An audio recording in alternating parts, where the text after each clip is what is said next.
Upper caste వాళ్ళు ఎక్కించుకోలేదు, బీసీల నుంచి వీళ్ళిద్దరు ఎక్కించుకోలేదు, మిగతా అంతా దాదాపుగా ప్రజాప్రతినిధులంతా అప్పర్ క్యాస్ట్లోనే ఉన్నారు.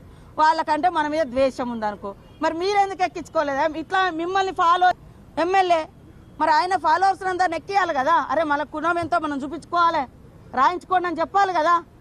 చెప్పకుండా ఇవాళ వచ్చి సన్నాయి నొక్కులు నొక్కితే ఎట్లనే? కాబట్టి ఇది ఒక కుట్రపూరితంగా ఇది మంచిగా పోయింది వాస్తవానికి బీసీలది.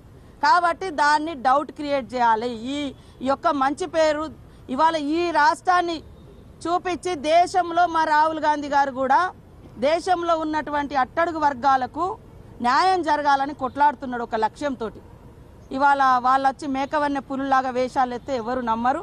మన సీఎం రేవంత్ రెడ్డి గారికి పూర్తి చిత్తశుద్ధితోటి ఉన్నారు కాబట్టే నిన్న చారిత్రాత్మకమైనటువంటి 2 కులాలకు సంబంధించి 2 వర్గాలకు సంబంధించి స్పష్టత ఇచ్చి మేమెంతో మాకంతా ఎవరిది వాళ్లకు వాటా ఇచ్చి పంచుకుందాం, పంచాది తెంచుకుందాం అనే రకంగా అది క్లియర్ చేయడం జరిగింది. అందరూ ఆమోదించారు, సంతోషపడ్డారు. కానీ ఈ సంతోషపడ్డ ప్రజల యొక్క సంతోషాన్ని చూసి ఓర్వలేక దీన్ని ఆపించాలనే కుట్రతోటే ఈ కులగణన తక్కువ చేసి చూపించారు, ఒప్పుకో చేసి చూపించారు అని చెప్తున్నారు. అదెవరైనా పాల్గొనకుంటే బీఆర్ఎస్ బీజేపీ ఇంకెవరో పాల్గొనకుంటే వాళ్ళు పాల్గొనకపోవచ్చు.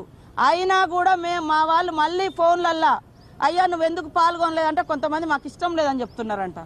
కొంతమంది సరే ఫోన్లలోనైనా రికార్డు చెప్తే అట్లా కూడా కొంత మళ్ళీ ఎక్కించారంట. మళ్ళీ పోయి మళ్ళీ చేసి వాళ్ళు ఉన్నాము అంటే పోయి మళ్ళీ కూడా చేసుకొచ్చారు. ఇంతకంటే ఇంకా తగ్గి ఏం చేస్తారు? ఒక్కరోజు లెక్క ఏడ బస్టాండ్ కాడ దొరికితే నీ వివరాలు, ఏడ హోటల్ కాడ దొరికితే నీ వివరాలు వాళ్ళు రాసిన కుల సమగ్ర సర్వేలో మేము 50 రోజులు ఇచ్చినాం. నువ్వు ఒక్క రోజులో చెప్పింది కరెక్ట్ అంటున్నావు. నువ్వు చెప్పిన దాంట్లో అయినా కూడా నాయన 23% ఓసీకి ఇచ్చినావు, 51% బీసీకి ఇచ్చినాం.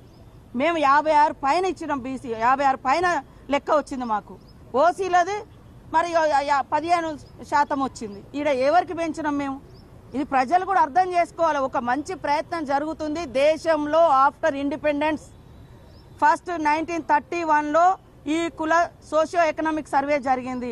After that only this is the best census అని చెప్తున్నా. క్యాస్ట్ సెన్సెస్ సోషియో ఎకనామిక్ పేరు మీద జరిగింది. ఇదే ఆధారం తప్ప వాళ్ళు చేసినామని చెప్తున్నారు కదా. వాళ్ళు లిమ్కా బుక్ అయితే పంపించారు కానీ మరి గవర్నమెంట్ వెబ్సైట్లో పెట్టాలి కదా, రికార్డులలో పెట్టాలి కదా, కనీసం చర్చ పెట్టాలి కదా, కనీసం అసెంబ్లీ కన్నా నివేదించాలి కదా.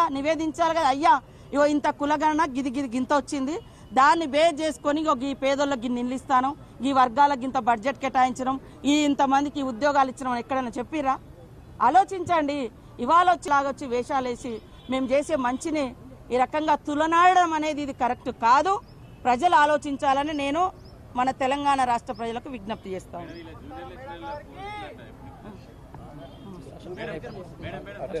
ఎలక్షన్ కోడ్ ఉంది, అయిపోయినాక మాట్లాడుతాం.